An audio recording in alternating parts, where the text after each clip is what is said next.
新敌人、新朋友、新的篇章。天文舰队持续扫荡城市，特种飞碟占领前线。联盟与赤足的合作开始，新变种女赤足登场，他们将携手面临到来的危机。Hey guys， 记者们 here， 欢迎收看我的频道。在等待2周后 ，Deathbone 在他的频道更新了75集，时长接近4分钟，更新的很突然。在此之前，甚至没有在 Shop 页面更新预告图，几乎没有心理准备就发布了。这集有许多匪夷所思的地方，比如监控机群在天文舰队的攻击下不堪一击，边缘处神秘的旁观者，诡异行动方式的椅子，一个小型特种飞碟便能独揽一面。联盟与厕所联手下解决问题，头盔坏掉后露出些许面目，它竟然是某种动物，是特种飞碟的宝宝，这太疯狂了！请带着这些内容，我将尽可能盘点解析理论其中的细节，开启警戒。视频内容难保有谁过度解读猜测，请理性看的问题，并积极参与讨论。在正式开之前，希望大家可以给我这个小小的赞，这样会加大我更新视频的动力。前情回顾，泰坦电视与洛纳双塔坦会合，突遭种类繁多的飞碟舰群来临，他们一经出现就对联盟以及赤足方施压，其展现的强势不言而喻，泰坦们只能匆匆退场让道。更大的威胁已然出现，天文方打击的不单单只有泰坦，全球各地也频频传来噩耗。回到本集，开局就是淅淅沥沥的雨声入耳，再融入宛如闷雷似的引擎轰鸣，高大的建筑群映入眼帘。随着视野扫去，天文运输舰出现了，这应该是该系列第一次下雨吧。在动拐5这个版本中，使用了天气系统，配合上阴霾的天气，加之总体主色调的调整，一股压抑、绝望、末路的感觉油然而生。这也代表了联盟当下的处境，在强敌来临时倍感疲软。从上集的时间线对比本集，不难看出已经经过了不短的时间跳跃，亦或是地区差异太大，发生在较远的地方。但从接下来的剧情中可以看出，应该是时间跳跃。时间确定了，那就是地点了，终于不再是阿尔法山周遭了，再次回到了城市之中。这个场景在之前剧中不曾出现，是一个新的场景。感兴趣的可以自己查看并对比一下地图。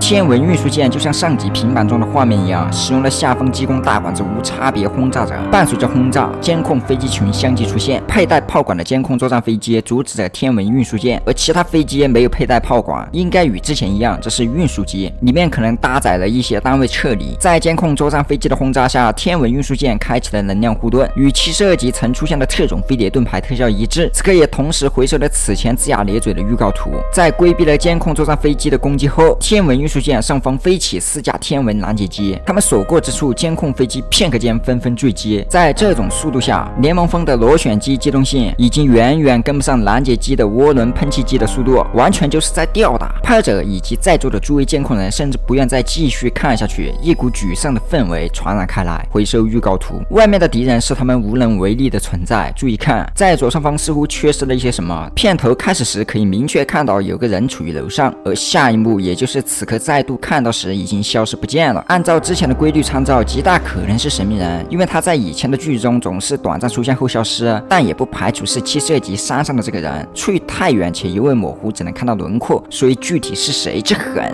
难猜测。除此之外，外界还有一把椅子，且正在诡异的移动着。再回收预告图，所以这把椅子不是单纯的乱截。从该集中它先后出现了3次来看，其中肯定代表着某种暗示。对于这个椅子有几个猜测：一，或许是神秘人的椅子，它可能出现在了这个位置后消失，而后去了别的地方。当它再来时，连带椅子也出现了，但椅子不具备隐形的作用，所以单个椅子看起来比较怪异。如果要解释这一点，它之所以先后来得如此短暂，在之前我们已经知道了神秘人向某个单位传输信息时几乎是直达思维，并不需要消耗多少时间。可能2，或许是某种新的单位在上面，但以平常状态时的监控人视角是看不到的，就类似之前双人电视在穿梭时头部拍摄设备进入了另一种层面才能勉强捕得到，不排除是其中出现了这种类似可疑单位的可能。可能3，椅子的英语是 chair， 其中代表的意思除了椅子外还有主席什么的，无一不在表示地位的高大、身份的象征。假设是后者的意思，就与可能1类似，那就有可能是神秘人，或是某个还没正式加入战争的旁观者。从这椅子相继在本集中出现了3次来看，且有2次站在拍摄者不远处，这也可能将是未来的友方。除此之外，我很难想到有其他意思了。如果你们有更好的猜想，可以提提哦。在看到了外界拦截机的势如破竹之下，拍摄者也转头看向地板，从他此刻的动作以及手腕袖子的颜色是黄色来看，无疑是再次回收的预告图，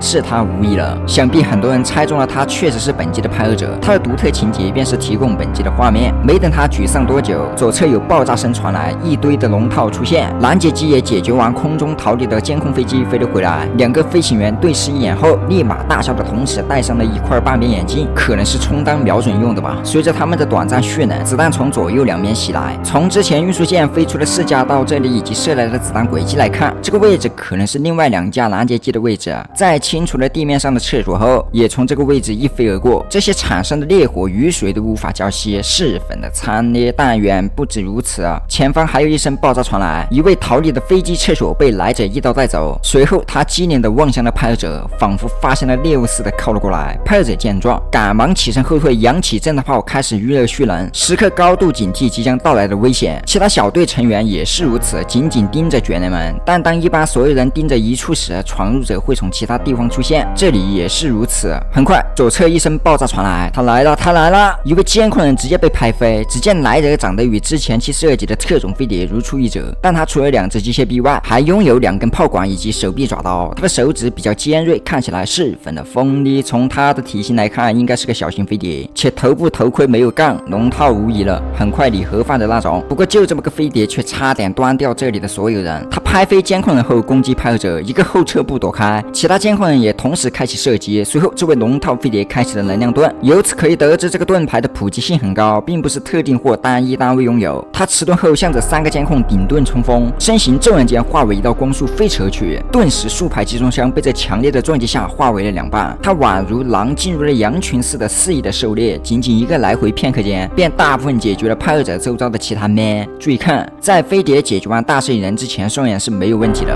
不过大摄影人在被拿起来时，用了最后一息时间放出了最后一炮，导致飞碟左眼暗淡了下去，击破了面罩眼部的防护镜片。他真的，我直接泪目。最后一刻也在抗争，让我们为他点赞。飞碟解决完这些人后，重要的最后来吃。他2管激光将派尔者喷飞，随着一阵爆炸影响的画面失真后，他缓慢走了过来，将要按下 F 处决派尔者，但他的高光就此结束。只见右侧集装箱上出现了一位厕所，戴帽的监控人正坐在上面。他与其他监控人一样，一开始就出现在了这个位置。不过他的穿着和预告图不一样，换成了黑色的蓝帽蓝领带，且叼着雪茄，与24世纪新增片段中的这个监控人装束一致。而之所以不一样，出于严谨程度。如果是一个人，那就要有相同的特征。此前爆料的图不一样，从没渲染就可以得知，当时肯定还处于制作中。所以依然还是那句话，预告图不等于最终成片的效果。他们俩拥有相同的特征。假设是一个人的话，或许为了记版或是别的补充中，可以通过他来告诉我们2段时间的中间发生了什么。但这个仅为猜测。他此刻正坐在厕所上叼着雪茄，十分的自在。在后面通过提前走位躲开了飞碟的顶盾撞击脱险。此时他的出现却有了一架载具半自动机甲厕所。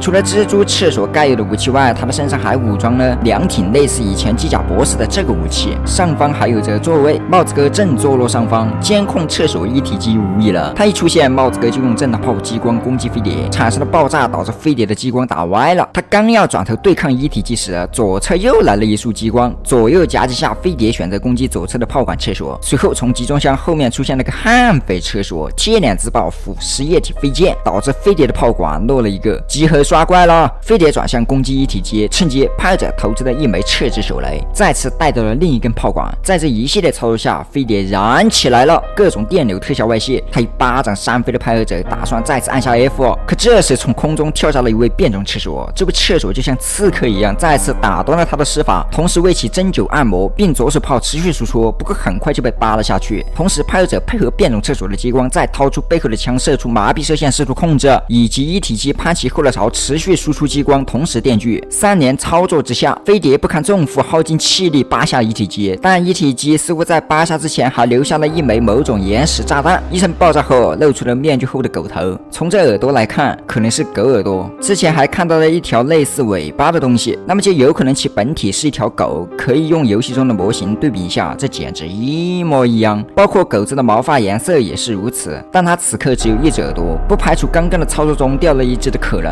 那么这只飞碟它的本体是狗子，难道这就是其戴面具的原因？或许有另一种原因。此前在 Jaffa 的采访问题提过是否会有早期剧集出现的喵喵赤足回归，答案是或许。那现在出现的狗子飞碟相当于另一种形式的彩蛋，假设有些许关联的话，不排除另一个戴面具的飞碟本体是喵喵，在其初次登场时似乎曾表现过喵喵的声音，但这仅为猜测。从某种角度来看，这或许只是一个彩蛋。最后，变种厕所再次征求，使狗子飞碟安乐离开了。这一幕后，一体机二人组展现得很惬意，但事情还未结束，一声声巨物活动间产生的摩擦声传来，仿佛有一双无形的大眼正在注视着，压迫感随之即来。镜头给到了变种厕所，可以看到她是一名女性单位，她的样子看起来像是真人快打的这个，也像是73集出现的这个，不知道其中会不会存在关系，这点目前还无从判断。假设是73集的这个，可以从他旁边的这个疑似被感染的单位传播而起，但就算这样，似乎来的也太快了。且不说理智的方面，就装备而言，我想也没法做到这么快。无论是哪种想法，目前还没得到证实。中间有着时间空档，经历了时间跳跃，不管是神明的出现，还是本集后面看到的合作，似乎在此之前还经历过什么。因为上集还在干架，这集就握手言和，共同对敌了，缺少一个前期的描述，或是他们为何因此的原因，可能需要未来的隐藏情节来补充了。他的装备除了该有的喷气背包外，还拥有4只锋利的机械臂，左手是一根炮管，整体装束像是一名特种兵。他的后背还有一根巨大的炮管，这炮管是舔包舔来的，他在出现时是没有的，现在才拥有，是之前狗子飞碟的炮管掉落的这一根，视角转过去后就没有了，背到了他的身上。我只能说，快给电视博士送去研究研究。外部有巨物活动，变种女厕示意拍者晋升，随后从此地缓慢离开，拍者和一体机二人组也跟了上去，并没过多久，随着一串浓厚低沉的话语声传来，被发现了。变种女厕和一体机立刻开跑，只有好奇的拍者转头望向了传出声音的位置。随着天花板被掀开，是特种飞碟来了。随后他捡起了地上被榨干的狗子飞碟，看到是这么个庞然大物出现，拍者不敢多做久留，这才开始拔腿开跑。但特种飞碟宛如恶魔低语一般的话语持续传来，可以听听他说了什么。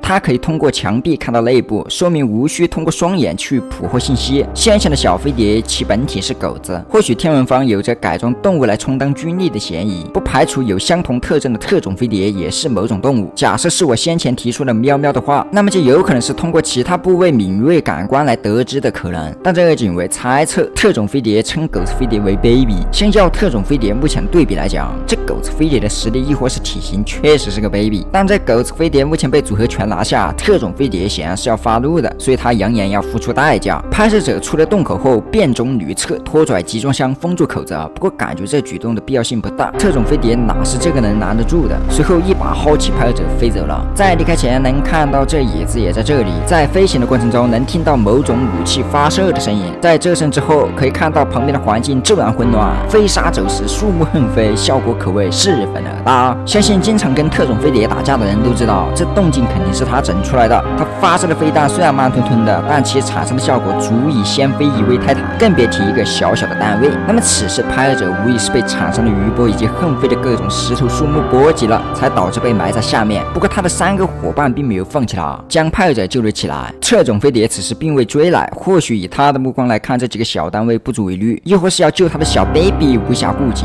可能他的报复要给到其他地方，但这个仅为猜测。拍摄者在被救起来后，向变种女厕竖起了大拇哥。好吧，历史性的一刻，注意看，在此处的右下角似乎神秘人在车里，不过过于模糊，我不太确定，也可能是草太长盖过了导致的视觉误差。除此之外，又有椅子的出现，连着出现了好几次，其代表了什么，或许会在本季中解开。目前除了之前提到的几个可能外，很难再联想到其他。这集说是过渡集的话太小了，像是厕所与联盟合作的前端征兆。从这集的部分情节来看，双方基本都将矛头转向了天文方，虽说没有意外，但感觉来得太快，总觉得缺失了一部分，那就是怎么联合的。我想这些会随着剧情的推进一步步揭开，最迟不过季版中就会言明。你也可以将你的想法写在评论区。好了，本期的视频内容到这了，如果你喜欢的话，记得不要忘记点赞关注哦。我是 PC Man，我们下个视频再见。